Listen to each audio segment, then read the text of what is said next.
տեղեկատվություն կա։ Սկզբից նիստերն ենք լսում ենք դատախազի հետ հարց ու պատասխանը, լսում ենք հենց պատգամավորների հարց ու պատասխանը, որից հետո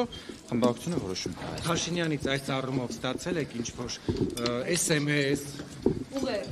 Հարգելի գործընկերներ, խնդրում եմ թույլ տվեք սահմանափակվել այդքան։ Կլսենք միջնորդությունը, հարգելի գործընկերներ, ըստ ընթացակարգերի։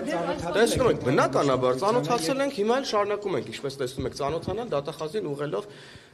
մեր հարցերը, լսում ենք պատասխանները, խմբակցությունը նիստ կկայացնի, կայացնի որոշում։ Սա քաղաքական ճնշում է։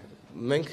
ուրեմն որևէ քաղաքական ճնշման մասին խոսել չենք կարող, անցնում ենք իրավական գործընթացով, խմբակցությունը նիստ կանի, որոշումը կկայացնի, ըստ էության եւ փակ գաղտնի քվեարկության արդյունքները դուք կտեղեկանաք որոշումը։ Շնորհակալություն հարգելի գործընկերներ։ Հովիկ Աղազարյանը ձեր թիմից էր եւ ըստ էության ամբողջությամբ էր կիսում են գաղափարները։ Ահա եւ հենց ձեր ասածն էլ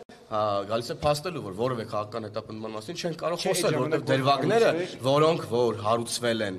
քրեական վարույթում, տեղի ունեցել այն ժամանակ, երբ որ ընդհանրապես որևէ խոսակցություն չկար այն մասին, որ Հովիկ Աղազարյանը հրապարակ օրաթերթին, ուրեմն Սուրենավան անվան տակ գրած իր հեռախոսում պետական անվտանգության վերաբերող գաղտնիքներ փոխանցում։ Սա այս պատմությունն իրար հետ բացարձակապես կապ չունեն, հարգելի գործընկերներ, անցնում ենք իրավական գործընթացով, կլսենք միջնորդությունները, հարցերի պատասխանները դատախազից, կկայացնենք որոշում արդեն ելնելով ուրեմն միջնորդության բովանդակությունից։ Մենք որպես քաղաքական մարմին, ես ուզում եմ հստակ արձանագրենք, մենք հնարավորություն ենք տալիս ուրեմն վարույթ իրականացնելու եւ որևէ կերպ չենք ցանկանում խոչընդոտել ուրեմն փաստական հանգամանքների առկայության դեպքում